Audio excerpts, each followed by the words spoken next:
In the early 2000s, it was such a great time to be a wrestling fan. We got to see the end of one era, arguably one of the greatest eras of WWE, and the beginning of a new era where the future WWE Hall of Famers made their debuts such as John Cena and Randy Orton. And in the video game world, as a PlayStation kid, life as a wrestling fan could not have been much better. With the likes of Know Your Role, Just Bring It, Shut Your Mouth, and Here Comes the Pain. This was living the dream as a wrestling fan. In 2003, just before the release of Here Comes the Pain, there was a budget title that seemed to go under the radar by many people and was basically a cash grab on the popularity of vehicular combat games at the time.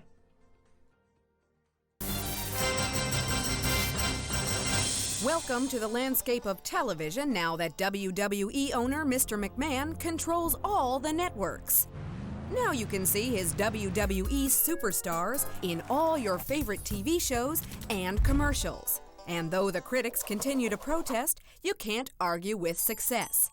In fact, Mr. McMahon is now revving up for his most anticipated and some say dangerous debut to date. A no-holds-barred battle where the superstars trade in their muscle for muscle cars. Welcome to Crush Hour.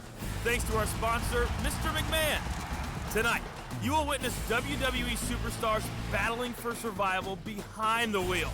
Let's take you to the action. Crush Hour was released on the PlayStation 2 and the GameCube in March of 2003. An Xbox version of the game was planned, but it was cancelled at a later date. It features some of the biggest names of WWE at that time, such as The Rock, Triple H and The Undertaker, with a total of 31 playable characters, which at the time was actually pretty decent for a budget title. Once you finish season mode, the character you finished it with gets a title around their waist, as Triple H here has the World Heavyweight Championship. Isn't it just a beauty? Each superstar has their own style of primary fire, stats for their vehicles, and a special ability that can be used which acts like the superstar's finisher, and it is essentially a one-shot kill if you hit it. Weapons in this game can be picked up by you and the AI, and still to this day I am curious to what JR thought about when he saw the script and he had to say these lines. It's got to be some of the dumbest lines he's ever said. The Big Show just picked up the Twisty Rockets. The Big Show has the Annihilator. The game features 13 arenas, which most are named after real WWE shows such as Raw, SmackDown, Royal Rumble and Survivor Series. To unlock these shows, you had to finish season mode just once, but any superstar of your choice. But to unlock every character in this game, you had to play pretty much every single character in the game and finish season mode with them, which, after you've finished it with your third superstar, it can get boring as hell, as there's no randomness to the game and it's just the same thing over and over and over again. Let's talk about season mode now. When you first start, it seems fun, but as mentioned previously, it will get repetitive very fast. There is only 17 matches to play, but about 90% of the game is the exact same style, just with a different skin. You have 2 Raw shows with a total of 15 eliminations, 2 SmackDown shows with a total of 20 eliminations, and Bottom Line with another 20. But Bottom Line does contain environmental deaths, which if you fall off the map, you lose a point. So that's a minimum of 55 eliminations needed just from these 3 shows alone. The shows of Raw and SmackDown are designed in a way to match the colours of the actual shows in real life, with Raw being red, SmackDown being blue. It's a nice little detail and I actually do like this, it makes it fit to the theme. There is an Iron Man match which is basically the exact same as Raw, SmackDown Bottom Line, but instead of getting a set amount of eliminations, you just need to have the most eliminations in 3 minutes. So if you just keep doing what you've been doing in these shows, the AI is not that smart in this game, so you should be able to win this without any issue. For the pay-per-view events, again, there is nothing really special about these either.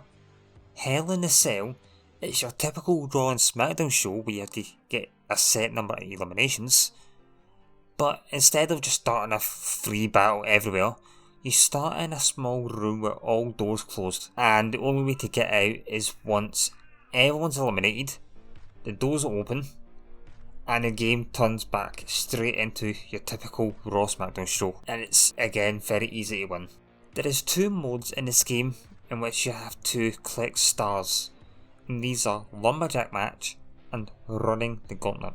The audio issues of the game is really apparent here, especially in the Lumberjack Match, where you hear the environment more over the gameplay, which does take away from what you're doing in the game.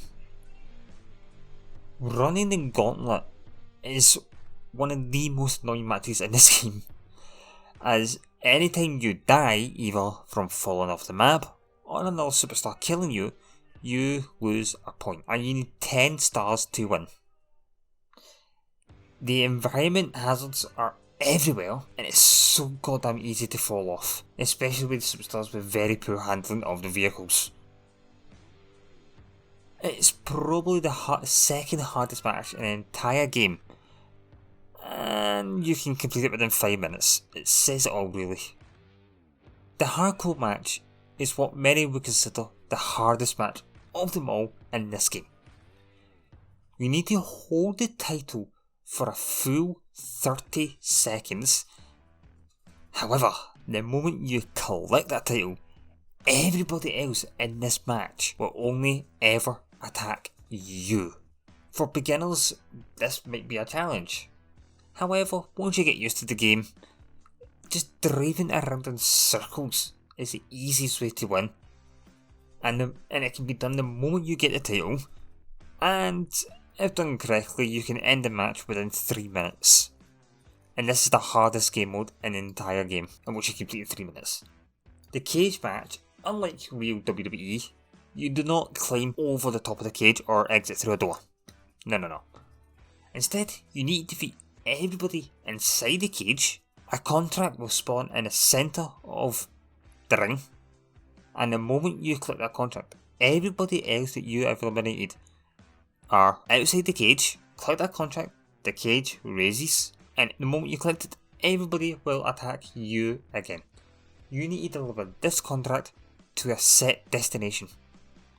So the moment you click that contract, that cage raises, you better run. Or drive. The Royal Rumble is another game mode similar to the other two, where you have to click something, but instead of delivering it to a location, you just click the crown of Jerry the King Lawler and survive until the time runs out. It's not that hard, just drive around in circles and the match is done.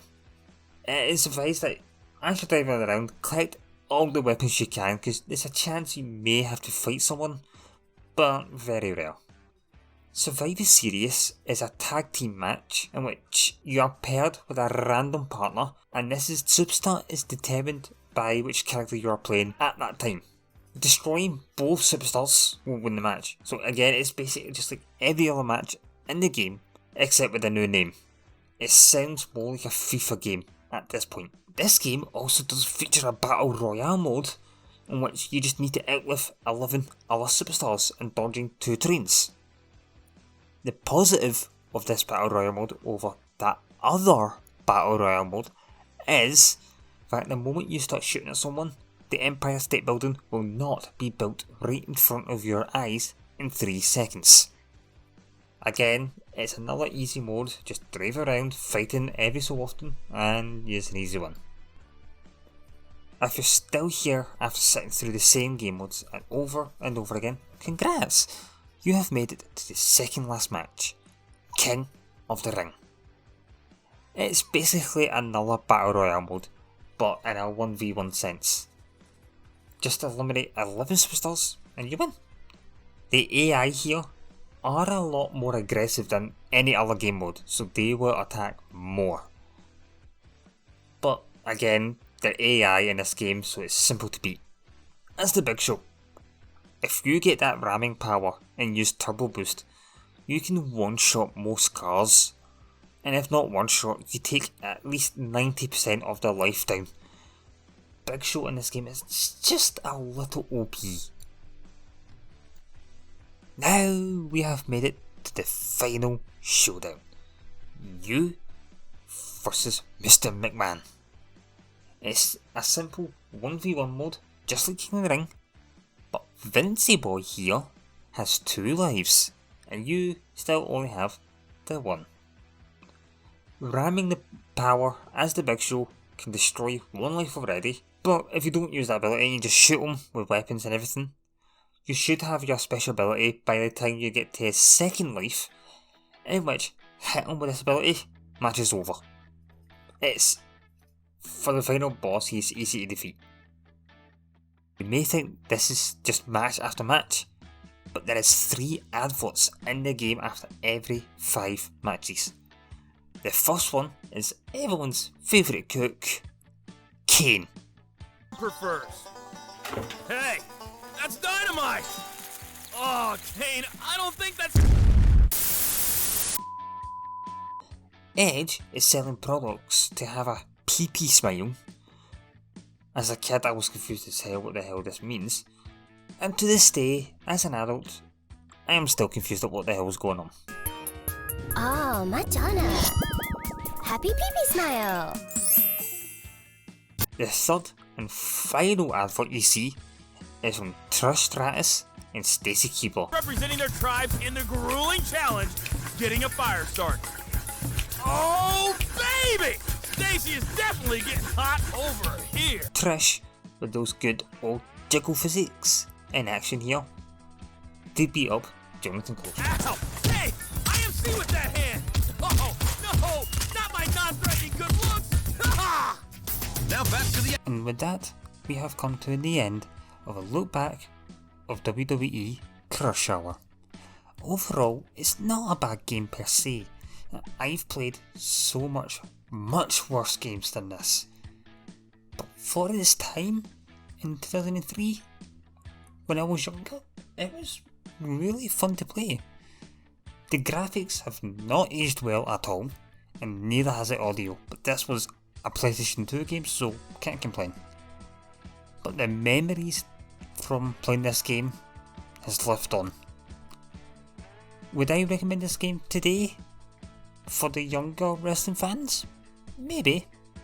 But for the older ones? Most likely no. Unless that you want to relive your memories or just screw around.